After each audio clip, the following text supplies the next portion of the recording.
CHS Group Orientation, Module 1, Section 1. Welcome to CHS. Starting a new job can be intimidating. There are an overwhelming number of rules, instructions, and expectations to learn. This field is no different. Working with vulnerable clientele requires maturity, honesty, a good work ethic, and good judgment on the part of our employees. Orientation training is your first step in learning your role. Our training program will not address every possible scenario, so we require staff to attend future in-services and staff meetings. We also highly encourage staff to ask questions. The role of a CLS instructor. We want our staff to teach, assist, and prompt our clients to learn a task to the best of their ability and within the guidelines of our funders in the treatment plan. In other words, staff are not expected to cook, clean, or do laundry for the client. They're expected to teach the client how to do these tasks for themselves. There are 4 significant roles we expect our staff to perform every time they're on the clock with our clients. Some of you will perform these roles well from the start, but everyone's learning curve is different. The more you have experience in the field, the better you will become at understanding and recognizing what role you should be performing. In addition, the quality of your performance will improve as well. Your first role as a CLS instructor is that of a teacher. The teacher hat is one that you should be wearing at all times while on shift. There are lots of ways to teach someone something. You just have to match the right technique with the right person. Every little activity from cleaning the house to building relationships will need staffing support. Some of the things we're hired to teach our clients are laundry, meal planning, grocery shopping, meal prep and cleanup, personal grooming, conflict management, relationship building, community mobility, money management, and household chores. You can teach people through lecture. You can teach people through hand over hand. You can teach people through modeling the appropriate action. However, most of us understand and retain the best when we're allowed to be directly involved with whatever the learning task is. The next slide is an example of how this works for doing the laundry. Doing the laundry. Staff should say to the client, "You don't have too many clean clothes left. When do you want to wash them next?" If the client can't come up with a reasonable answer, staff should say, "Let's wash them this evening or tomorrow. You pick." Giving a client a choice is always your best option.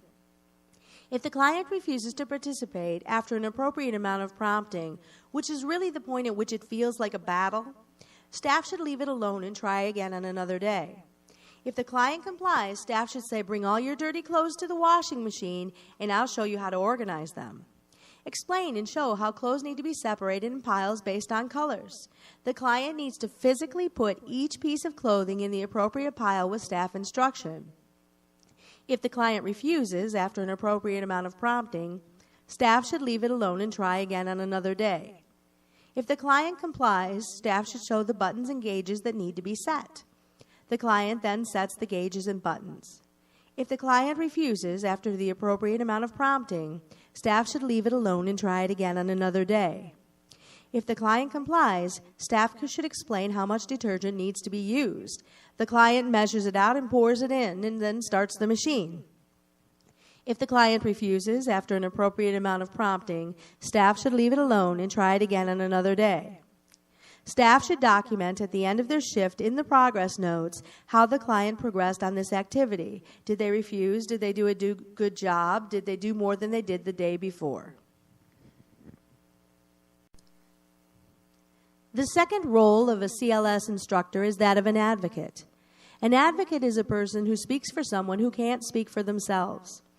Before you can advocate, you must learn and understand who the client is, what they like and don't like, what scares them, what their desires and needs are. To do this means you need to build a relationship by spending time and interacting with the person. Some of the ways that you can advocate are to understand the client's rights and report any violations. Correctly document client progress. Follow the treatment plan as written. Encourage and honor client decisions at all times. And promote clients to be a part of the community. You should also intervene and report any incidents in which clients are putting themselves in danger. An advocate interacts with clients in a respectful way. They should ensure client concerns and needs are addressed. They should notify the clinical team if the treatment plan needs adjusting. They should notify the clinical team if there are any concerns for the well-being of the client. They should ensure that the client is safe at all times and report any concerns to their supervisor.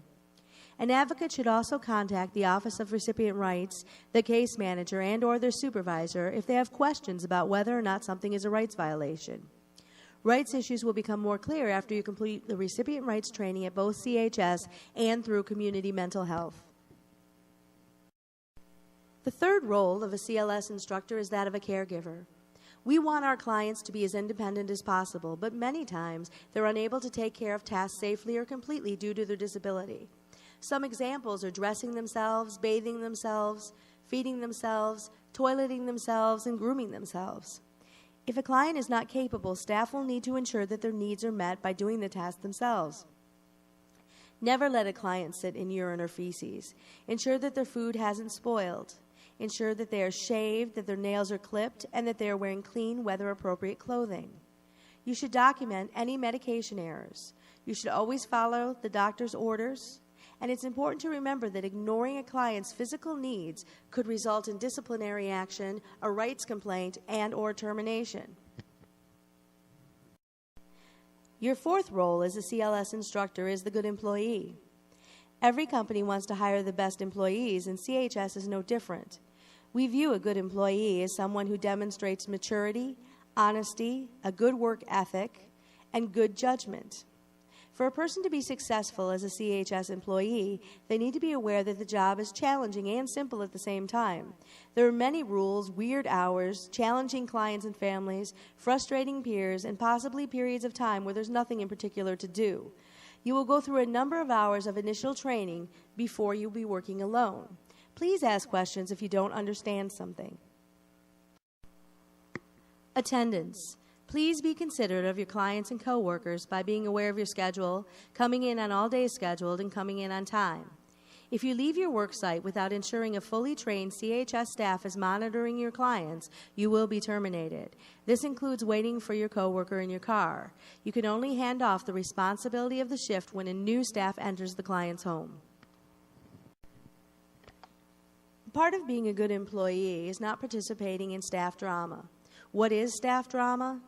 Sensationalizing things, like reporting information is more problematic than it really is, not telling the whole story, nitpicking, being passive-aggressive, gossiping about others, making demands, fighting with your peers in front of clients, and refusing to work with assigned clients.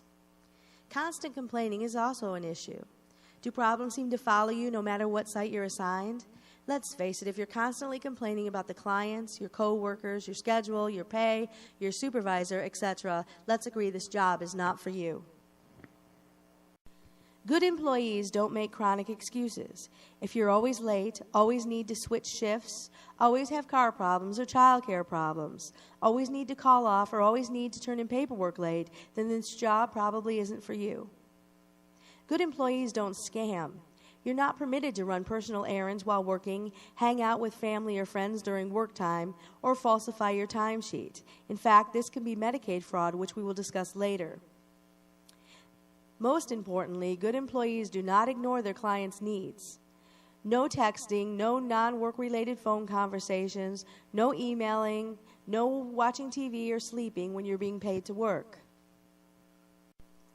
You should receive an employee handbook and job description, which will give you further information on your employment at CHS. Some highlights from our policy manual that you should be aware of are: nothing about work should be posted on social media. No blogging while at work. No pictures of clients on your phone without written permission from their guardian. Acceptable work clothing is pretty flexible. Jeans, tennis shoes, t-shirts, all fine. Tight-fitting, low-cut shirts and shorts are unacceptable for girls. Low-hung pants are unacceptable for guys.